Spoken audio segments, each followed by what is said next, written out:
자, 제자들이 두로에 왔는데 제자들이 어떤 일이 일어납니까? 성령의 감동을 받아요. 그리고 성령의 감동을 받는 가운데서 바울에게 제발 예루살렘에 들어가지 마십시오 라고 이야기하는 그러한 이야기가 4절에 나옵니다. 자, 바울은 예루살렘에 가고자 했어요. 그리고 사도행전 20장 22절의 말씀 보면 바울이 지금 성령에 매어서 예루살렘을 향해 나아가고 있다라고 이야기를 합니다. 자, 바울은 여러분 성령의 감동을 받고 성령에 매어서 지금 예루살렘을 향해 나가고 있어요. 근데 여러분 두로에서의 제자들은 성령의 감동을 받아서 예루살렘으로 가지 말라라고 바울에게 이야기를 하고 있습니다. 근데 여러분 이것을 좀 잘못 해석하시면 아니 성령의 역사가 왜 모순이 되냐 이렇게 이야기할 수 있어요. 그러나 여러분 본문의 의미를 우리가 좀 잘 해석해 본다면요, 그런 오해는 해소될 수가 있습니다. 즉 여러분 오늘 본문에서 성령의 감동을 받은 바울이나 두로의 성도들은 그들이 알게 된 사실은 동일합니다. 그 사실은 여러분 무엇입니까? 바울이 예루살렘에 가야 하고 그 예루살렘에서 큰 고난을 당하게 된다라는 것이죠.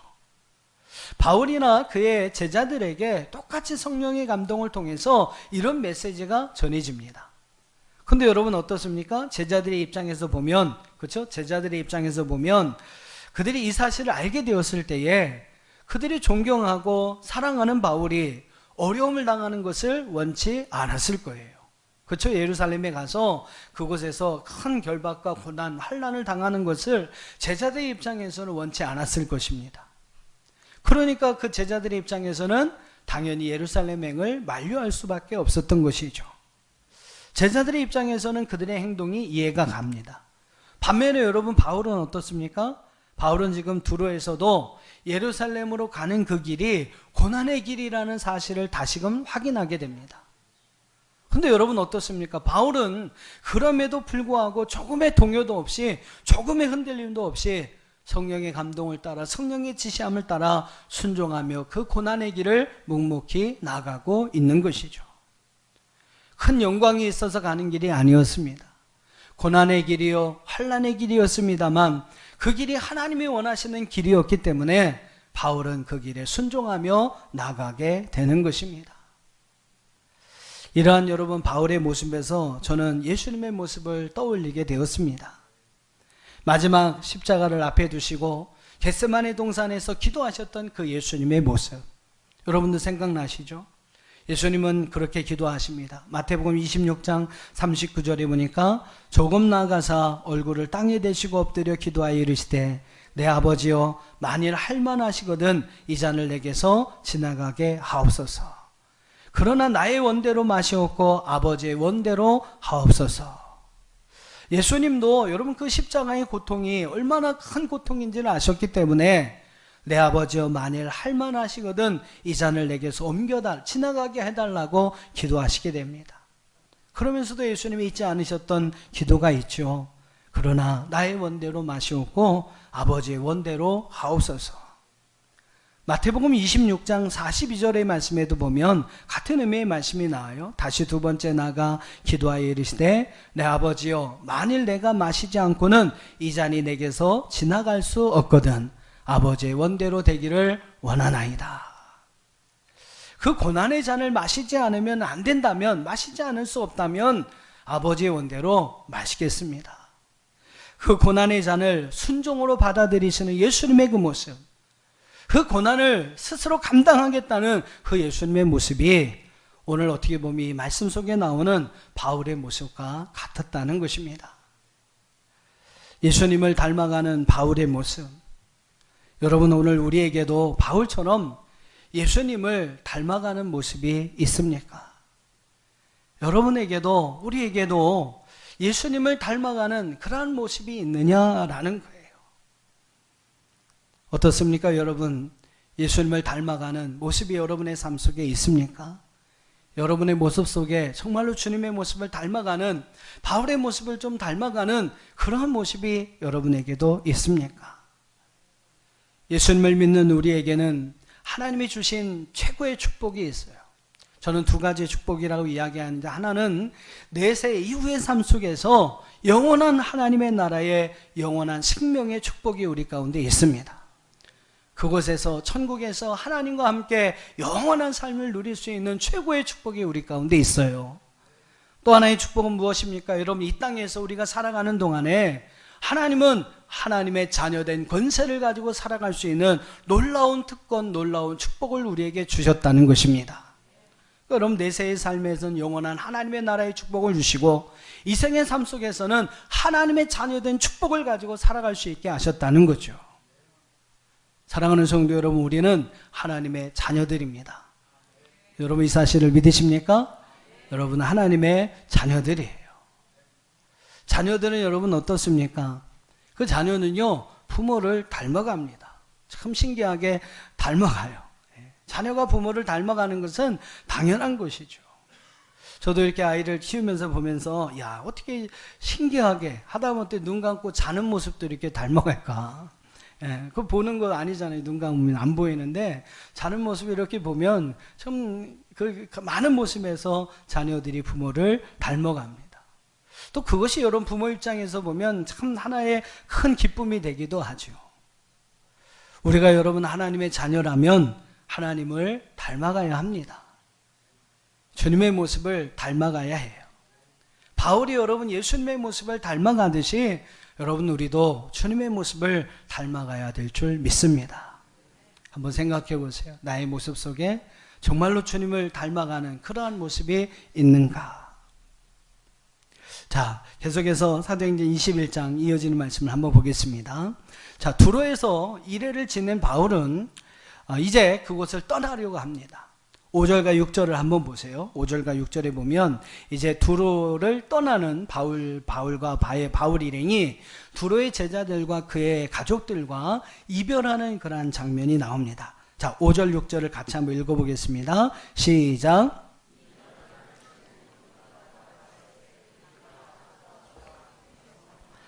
전송하거늘 우리가 바닷가에서 무릎을 꿇어 기도하고 서로 작별한 후 우리는 배에 오르고 그들은 집으로 돌아가니라.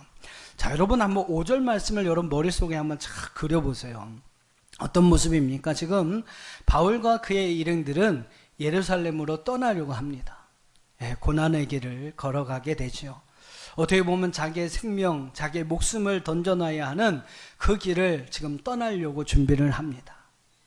그 모습을 참 안타깝게 여겼던 이 제자들과 그의 가족들이 성문 앞에까지 나와가지고요, 이 바울의 일행을 전송합니다.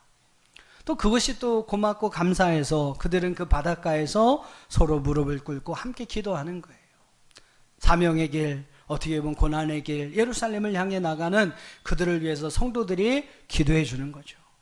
또한 성도들은 주님 오시는 그날까지 이들이 자신들이 없어도 주님을 의지하면서 주님을 바라보면서 그 믿음을 잘 간직하며 살아갈 수 있도록 그들을 위해서 중보하며 기도하는 그러한 모습들이 5절 말씀에 그려지고 있습니다. 여러분 어떻습니까? 참 아름다운 모습 아닙니까? 떠나는 사역자를 위해서 온 가족이 함께 나와서 배웅하며 그들을 위해 기도하고, 또 그 성도들을 위해서 바닷가에서 함께 무릎을 꿇으며 함께 기도하고 있는 그들의 기도하는 모습. 사람들이 주변에 있었을 거예요. 그러나 그런 것 아랑곳하지 아니하고 그곳에서 함께 무릎을 꿇고 기도하는 그들의 모습. 여러분 참 은혜로운 모습이 아니겠습니까? 또 한번 여러분에게 질문을 드리고 싶어요. 우리에게도 과연 이런 모습이 있습니까? 사랑하는 성도 여러분, 성도들의 기도하는 모습은 정말 아름다운 것입니다. 그것은 절대로 부끄러운 모습이 아니에요. 창피한 모습이 아닙니다. 오히려 여러분 그리스도인으로서 하나님을 믿는 믿음의 사람으로서 기도하는 모습은 우리의 자랑스럽고 떳떳한 모습이라는 것이죠. 오직 여러분 하나님을 믿는 믿음의 사람들만이 보여줄 수 있는 아름다운 모습이 바로 여러분 기도하는 모습입니다. 우리 성도들은요 어디에서나 이렇게 기도하는 모습이 있어야 합니다. 특별히 여러분 온 성도들이 서로 함께 위로하면서 함께 중보하는 이런 모습들이 있어야 돼요. 사람들이 주변에 있다고 참 기도하는 모습에 대해서 절대로 부끄럽게 여기지 마십시오. 물론 사람들이 있으니까 거기에 지켜야 할 분명한 에티켓이 있겠습니다만 그 에티켓을 잘 지키는 선에서 우리 성도들은 기도하는 모습을 보여줘야 합니다. 이것이 여러분 그리스도인의 그런 아름다운 모습이고 정말로 하나님 앞에 떳떳한 그리스도인다운 모습이라는 것이죠. 어느 집사님이신데 저한테 그런 얘기를 하세요. 목사님, 이게 좀 이제 동료들이나 이렇게 회사에 있는 분들하고 같이 식사를 하러 갈 때면 저만 교회를 다녀서 그런지 밥 먹을 때 잠시 기도하는 것도 참 부끄러울 때가 많이 있어요. 그래서 어쩔 땐 그냥 눈만 감고 밥을 먹는다 이렇게 말씀하시는 분도 있는데 여러분 아닙니다. 그거는 부끄러운 모습이 아니에요. 창피한 모습이 아니에요. 그리스도인으로서 여러분 하나님께서 우리에게 일용할 양식을 주신 은혜, 여러분 그것을 생각하면서 감사하는 것은 그리스도인으로서 당연한 모습이고 여러분 자랑스러운 모습입니다. 병원 신방을 가서 제가 막 열심히 기도해 드리는데 기도 다 끝나고 이분이 그러세요. 기도하는 시간 동안 그냥 사람들이 막 쳐다봐서 창피해서 죽는 줄 알았다고. 저는 기도해 드리려고 가고 살리려고 갔는데 이분은 죽는 줄 알았대요. 여러분 아니죠, 그죠? 아니죠. 성도들이 함께 기도하는 모습, 여러분 얼마나 그 모습이 아름다운 모습입니까? 절대로 그것은 부끄러운 모습, 창피한 모습이 아니라는 거예요. 오늘 여러분 바울과 두로의 교회 성도들이 함께 기도하는 그 모습 정말 아름다운 모습이고요, 믿는 성도로서 자랑스러운 모습인 줄로 믿습니다. 오늘 우리에게 이러한 모습이 있기를 주의 이름으로 축원합니다.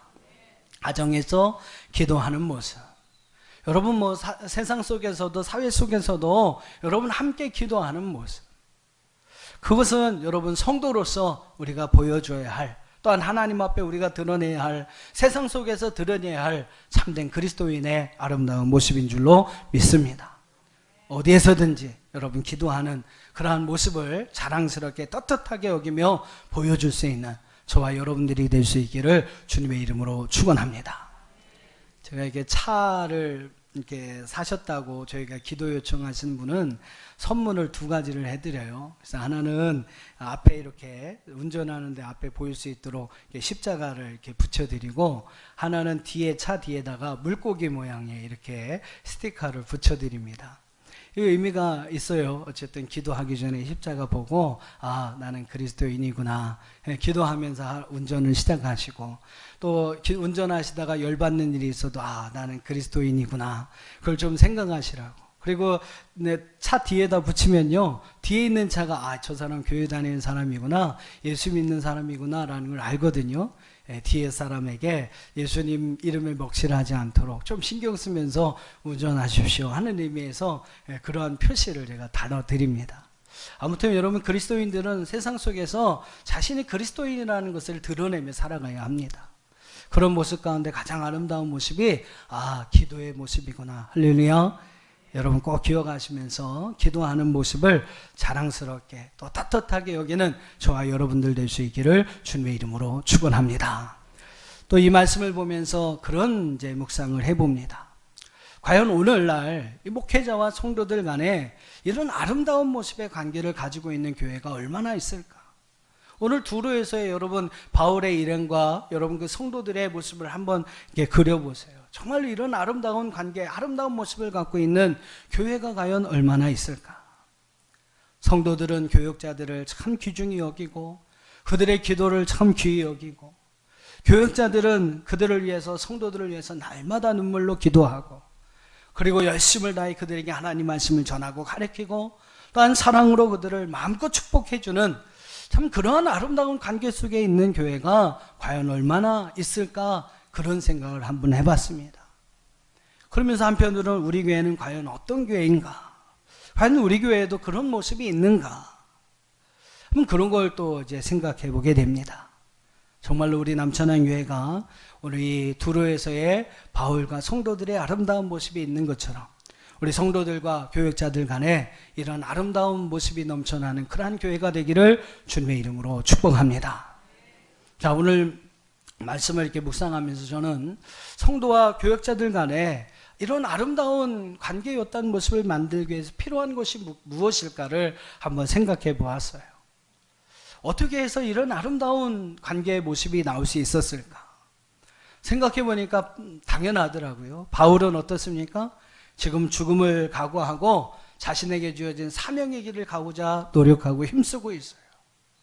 그리고 성도들은 어떻습니까? 참 그 모습을 바라보면서 그 모습이 참 안타깝게 여겼던 것이죠. 그러니까 그를 위해서 정말로 간절히 기도할 수밖에 없었던 것입니다. 그러니까 여러분, 이런 모습을 보면 중요한 것은 먼저는 교역자의 모시겠구나라는 생각이 듭니다. 교역자들이 여러분 다른 거 생각하지 않고 하나님께서 자신에게 주신 그러한 사명, 그 맡겨진 그러한 여러분 그 사명의 길들을 열심히 달려간다면, 감당할 수 있다면, 그 길에 여러분 목숨을 걸고 나가야 하는 길일지 몰라도 정직한 마음, 성실한 마음으로 그 길을 걸어가고 있다면, 성도들은 여러분 당연히 교역자를 존중히 여기고 사명을 위해 달려가는 그들의 모습을 귀하게 여기며 그들과 함께 하지 못하는 것들을 안타깝게 여기면서 함께 기도하는 그러한 성도들이 될 텐데, 그런 관계가 되는 것이 여러분 교역자와 성도들 간의 가장 아름다운 관계를 만드는 가장 중요한 것일 텐데, 그런 생각을 해봅니다. 사랑하는 성도 여러분, 먼저 저와 우리 교역자들을, 사역자들을 위해서 많이 기도해 주시기를 바랍니다. 저희들이 딴 거 생각하거나 딴 길로 갈 거 없고 딴 거 바라보지 아니하고 오직 하나님께서 우리에게 맡겨주신 그 사명만을 생각하며 오직 한 길, 그 사명의 길만을 열심히 달려갈 수 있는 사역자들이 될 수 있도록 여러분 기도해 주시기를 바랍니다. 그러면 여러분의 기도가 정말 우리에게 힘이 되어서요, 저희에게 힘이 되어서 우리가 바울과 같이 죽음을 각오하며 사명의 길을 달려가게 될 줄 믿습니다. 그러면 여러분 우리 교회는 당연히 이 두로 지역의 성도와 또한 바울의 모습과 같이 교역자와 성도들 간의 아름다운 모습이 있는 좋은 교회가 될 줄로 믿습니다. 정말로 우리 교역자들, 우리 사역자들이 목숨 걸고 사명의 길만을 바라보며 달려갈 수 있도록 여러분 힘껏 기도해 주시기를 부탁을 드립니다. 자, 계속해서 이어지는 말씀을 한번 볼게요. 오늘 함께 읽으신 본문의 말씀인데 7절 이후의 말씀을 보시면 이제 바울 일행은 두로를 떠납니다. 그리고 어디로 가게 되죠? 돌레마이라는 곳에 이르게 되고 그곳에 성도들과 하루를 지냅니다. 그리고 이튿날 그곳을 떠나 가이사라라는 곳에 이르게 됩니다. 이 가이사라에는 누가 있었냐면요, 7집사 중에 하나였던 전도자 빌립의 집이 있었습니다. 이 바울 일행은 그 빌립의 집에 들어가서 그곳에서 며칠을 머물게 되죠. 그리고 그곳에서 하나의 또 사건을 경험하게 됩니다. 자, 오늘 본문의 말씀인데 우리 9절 말씀부터 12절 말씀을 좀 같이 한번 읽어보겠습니다. 9절 말씀부터 12절까지 시작.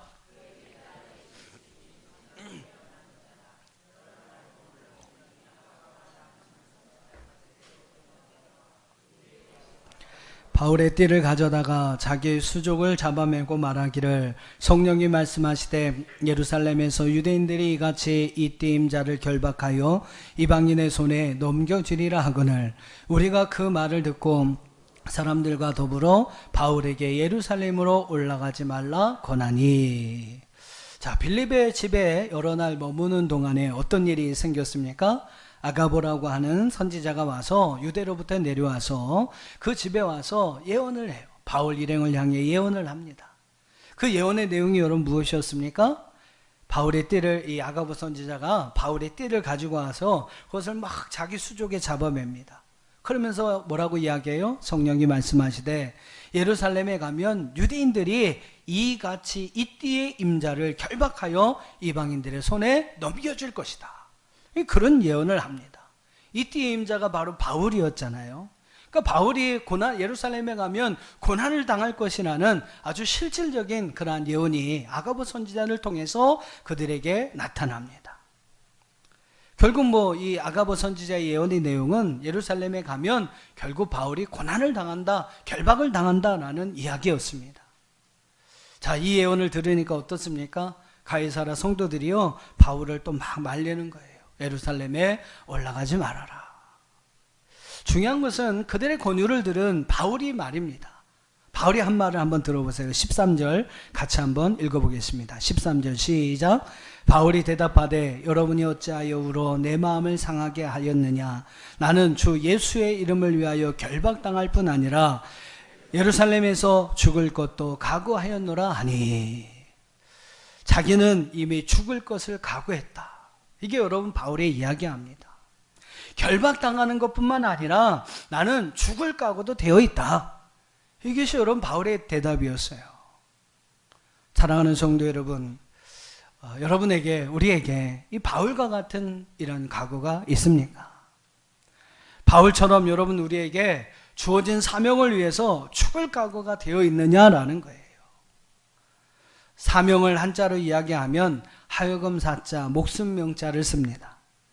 이 말은 뭐냐면 목숨 걸고 해야 할 일, 그게 여러분 사명이라는 거예요. 사명을 감당한다고 하면서 여러분 목숨을 내놓을 각오가 없다면 그건 진정한 의미에서 사명이라고 말할 수 없을 것입니다. 사랑하는 성도 여러분, 여러분의 사명이 무엇입니까? 그 사명을 위해서 정말 죽을 각오가 되어 있습니까? 오늘 바울과 같은 사명자의 모습이 과연 저와 여러분에게 있습니까? 한 2년 전만 해도 하나님께서 자꾸 이런 메시지, 너 나를 위해 죽을 수 있느냐, 나를 위해 죽을 수 있느냐, 이런 메시지를 주셨을 때 그때는 제가 대답을 잘 못했어요. 하나님, 아직 처자식이 있는데요. 예, 처자식이 있는데요. 어쩌란 말이냐. 예, 처자식이 있는데요. 근데 제가 나름대로 하나님 나라와 또 이후에 하나님의 심판 이후에 하나님 나라에 관한 어떤 그 말씀들을 계속 묵상하면서 깨달은 그 하나님 나라와 이후에 어떠한 삶에 대한 그런 하나님의 은혜를 깨달은 후에는 제가 나름 그냥 뭐 100%는 아니라도 하나님 그럴 수도 있겠네요. 예, 그럴 수도 있겠네요. 죽을 수도 있겠네요. 죽겠습니다까지는 아닌데 예, 죽을 수도 있겠네요. 그렇게 좀 대답이 바뀌게 되었어요. 그렇습니다, 여러분. 뭐 비록 이 땅에서 우리가 사명을 감당하여 죽는 한이 있어도 우리에게도 영원한 하나님의 나라가 있지 않습니까? 그리고 여러분 그 나라에서 사명을 감당한 자에게 하나님의 주실 상급과 면류관이 있잖아요. 뭐 가지고 하나님을 위해 하나님이 우리에게 주신 사명 후에 목숨 한번 던지는 거, 영원한 그러한 삶에 대한 보장이 있다는 것을 믿는다면 할 수 있는 것이죠. 계시록의 말씀을 묵상하다가 제가 좀 귀한 깨달음을 얻었어요. 우리 한번 여러분 화면을 보시면서 계시록 20장 4절을 좀 한번 같이 읽어보겠습니다. 계시록 20장 4절 화면 좀 비춰주세요. 계시록 20장 4절 같이 한번 읽어보겠습니다. 시작. 또 내가 보자들을 보니 거기에 앉은 자들이 있어 심판하는 권세를 받았더라. 또 내가 보니 예수를 증언함과 하나님의 말씀 때문에 목배임을 당한 자들의 영혼들과 또 짐승과 그의 우상에게 경배하지 아니하고 그들의 이마와 손에 그의 표를 받지 아니한 자들이 살아서 그리스도와 더불어 1000년 동안 왕노릇하니. 여러분, 이 말씀은 좀 계속 띄워주세요. 이 말씀은 하나님의 최후의 그 백보자의 심판을 앞두고 일어나게 될 첫 번째 부활에 관한 그러한 이야기가 바로 여러분 이 말씀입니다. 근데 여러분 이 말씀을 한번 잘 보세요. 이 말씀을 보면 누가 첫 번째 부활에 참여하느냐, 누가 그리스도와 더불어서 1000년 동안 왕노릇하게 될 것인지를 우리에게 말씀합니다. 자, 크게 두 가지 조건을 이야기하는데 첫 번째는 무엇입니까? 예수를 증언하거나 하나님의 말씀을 때문에 목배임을 당한 자들. 그러니까 여러분 예수를 증거하다가 하나님의 말씀을 전하다가 순교를 당한 사람들은요, 그들의 영혼이 이 첫 번째 부활에 참여하는 영광을 얻게 된다는 것입니다. 또 두 번째 조건이 뭐예요? 짐승과 그의 우상에게 절하지 않고 그들의 이마와 그들의 손에 그의 표를 받지 아니한 사람. 이 말씀은요, 마지막까지 목숨 걸고 자기의 믿음과 신앙을 지킨 사람, 그 사람은 영원히 살아서 그리스도와 더불어 1000년 동안 왕노릇하게 된다고 성경은 말씀하고 있습니다. 예, 화면 바꿔주셔도 됩니다. 우리는 오늘 이 바울의 모습처럼 주님을 위해 죽을 수 있어야 합니다. 여러분, 사명을 위해서 죽을 각오가 되어 있어야 돼요. 바울이 그런 고백을 하죠. 나의 달려갈 길과 주 예수께 받은 사명 곧 하나님의 은혜의 복음을 증거하는 일에는 이를 마치려 하면은 나의 생명조차 조금 더 귀한 것으로 여기지 아니하노라. 할렐루야. 저와 여러분 모두가 정말 이런 고백을 가지고 살 수 있어야 합니다. 쉬운 일은 아니겠죠. 그러나 여러분, 이후에 있을 영원한 하나님 나라를 생각한다면 그 나라에서 우리가 얻게 될 사명을 위해서 목숨을 다하는 그런 삶을 살다가 그 이후에 우리가 얻게 될 하나님의 나라와 하나님의 영광을 여러분 생각한다면 목숨 내놓을 수 있는 것입니다. 정말로 여러분 목숨 걸고 여러분 맡겨준 귀한 사명을 감당해 가시길, 정말로 목숨 걸고 마지막까지 여러분의 믿음을 지켜갈 수 있는 저와 여러분 되기를 주의 이름으로 축원합니다. 자, 이제 마지막으로 이러한 바울의 대답에 가이사랴 성도들의 대답을 우리가 함께 살펴보면서 좀 말씀을 정리하도록 하겠습니다. 자, 바울의 이러한 결단, 이러한 고백을 듣고 가이사랴 성도들이 뭐라고 이야기합니까? 14절을 한번 읽어볼게요. 시작. 그가 권함을 받지 아니하므로 우리가 주의 뜻대로 이루어지이다 하고 그쳤노라. 바울만 대단한 게 아닙니다. 저는 이 가이사랴 성도들도 참 대단하다라는 생각이 들어요. 바울의 대답을 듣고 그들은 즉각 순종하며 이렇게 이야기합니다. 주의 뜻대로 이루어지기를 원합니다. 바울이 그만큼 굳은 의지가 있는 것을 보았던 성도들은요, 이제 주의 뜻대로 이루어지기를 함께 기도하면서 바울을 예루살렘으로 고난의 길로 보내게 되는 것이죠. 주의 뜻대로 이루어지이다. 여러분, 여러분의 삶에 정말로 이런 모습이 있습니까? 나의 뜻을 이루는 나의 삶이 아니라 주님의 뜻을 이루어드리는 그러한 삶의 모습들이 바로 여러분의 삶 속에 있느냐라는 거예요. 제가 한번 생각을 해봤어요. 정말로 나는 내 삶은 나의 뜻을 이루는 삶이 아니라 주님의 뜻을 이루어드리는 삶을 내가 살아가고 있나? 생각해 보니까 삶 전체는 잘 모르겠고요. 저의 기도를 한번 좀 생각해 봤어요. 내가 드리는 기도가 나의 뜻을 이루는 기도인가? 나의 뜻을 하나님께 관철시켜 달라고 드리는 기도였나? 아니면 주님의 뜻을 정말로 이루어 드리기를 하나님 앞에 구하는 그러한 기도였나? 한번 제 기도를 좀 생각해 봤습니다. 한번 여러분도 좀 생각해 보세요. 나의 기도가 정말로 주님의 뜻을 이루어 드리는 기도였나? 아니면 나의 생각, 나의 계획, 나의 뜻을 관찰시켜 달라고 하나님 앞에 드렸던 그러한 기도는 아니었는가? 우리의 삶이 정말로 우리의 기도가 나의 뜻을 세우는 것이 아니라 하나님의 뜻을 이루어드리는 그러한 삶, 기도가 될 수 있기를 주의 이름으로 축원합니다. 기도에 대해서 예수님께서 가르치시면서 마태복음 6장 10절에서 이렇게 말씀하세요. 나라가 임하시오며 뜻이 하늘에서 이루어진 것 같이 땅에서도 이루어지이다. 기도에 대해서 말씀하시면서 예수님은 하나님의 나라가 임하기를 기도해라. 그리고 하나님의 뜻이 하늘에서 이루어진 것 같이 땅 너의 삶 속에서 이루어지기를 기도하라 라고 가르치셨습니다. 사랑하는 여러분, 기도의 응답이 무엇입니까? 내가 바라는 일, 내가 소원하는 일들이 그대로 이루어지는 것이 기도의 응답입니까? 아닙니다. 기도의 응답일 수도 있겠지만 아닐 수도 있어요. 진정한 기도의 응답은 하나님의 뜻이 여러분의 삶 속에 이루어지는 거예요. 할렐루야. 꼭 기억하세요. 여러분, 기도의 응답은 하나님의 뜻이, 하늘의 뜻이, 하나님의 뜻이 내 삶 속에 이루어지는 것이 진정한 기도의 응답입니다. 우리를 향한 하나님의 선하신 계획과 뜻이 내 삶 속에 이루어지는 것. 때로는 그것이 내 생각과 내 뜻과 다를 수 있어요. 같을 수도 있지만 다를 수도 있습니다. 그래서 여러분, 여러분의 생각대로 이루어져도 기도의 응답이 될 수 있겠지만 여러분의 생각대로 이루어지지 않아도 그것이 기도의 응답이 될 수가 있는 거예요. 그러니까 우리는 여러분 언제까지 기도해야 합니까? 어떤 분이 저에게 계속 물으세요. 목사님, 제가 기도하는 제목이 있는데 이것을 위해서 기도하는데 언제까지 기도해야 하면 될까요? 제가 꼭 드리는 말씀이죠. 하나님이 어떻게 응답하시든지 감사할 수 있을 때까지, 순종할 수 있을 때까지 기도하십시오. 때로는 내 생각과 같을 수 있지만 때로는 내 생각과 전혀 다를 수도 있어요. 그렇기 때문에 하나님께서 어떤 응답을 주시는지 그거에 감사할 수 있을 때, 그것에 여러분 순종할 수 있을 때까지 우리는 기도하면 됩니다. 그것이 바로 하나님께서 우리에게 주시는 기도의 응답이라는 거죠.